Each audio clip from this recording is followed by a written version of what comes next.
আসসালামু আলাইকুম, welcome to my cooking channel Shahrin's cooking artistry. আজকে আমি আপনাদেরকে দেখাবো ডিপ ফ্রিজে সংরক্ষণ করে রাখা আমের জুস। আমি প্রথমে আম ভালো করে ধুয়ে পরিষ্কার করে একটি শুকনো কাপড় দিয়ে মুছে এভাবে রেপিং পলি দিয়ে আমি ভালো করে প্যাক করে নিয়েছিলাম। এর উপরে পেপার দিয়ে মুড়ে আরেকটা পলির ভেতর ঢুকিয়ে আমি ডিপ ফ্রিজে সংরক্ষণ করেছি। মোটামুটি 7-8 মাস হয়ে গেছে এটা প্রিজার্ভ করার। একদম ভালো রয়েছে, দেখে মনে হচ্ছে একদম গাছ থেকে পাড়া আম।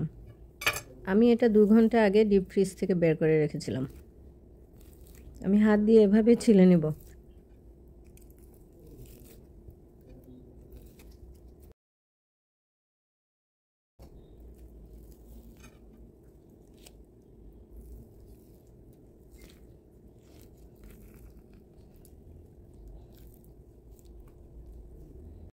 এখন আমি এটাকে টুকরো করে কেটে নেব।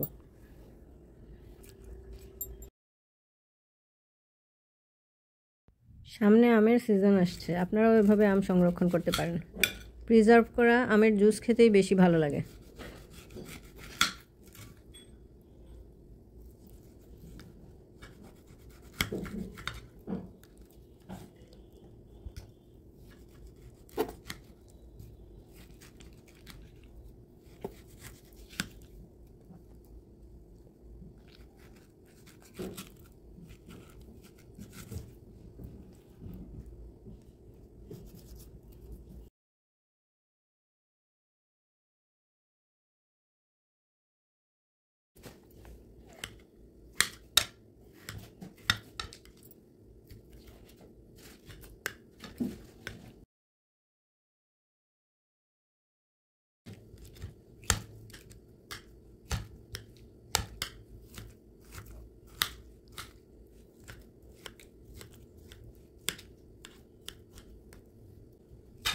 এখন আমি এগুলোকে একটি ব্লেন্ডারে ব্লেন্ড করে নেব।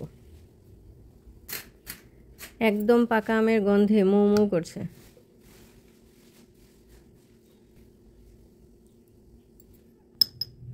দিয়ে দিচ্ছি 1/2 চা চামচ লবণ, পরিমাণ মতো পানি এবং 4 চা চামচ চিনি।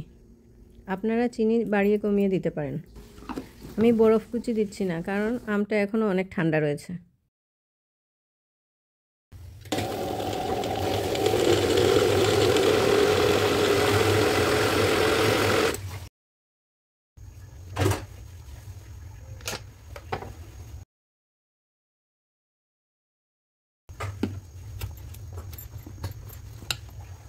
আমি এখন এটা গ্লাসে ঢেলে সার্ভ করব।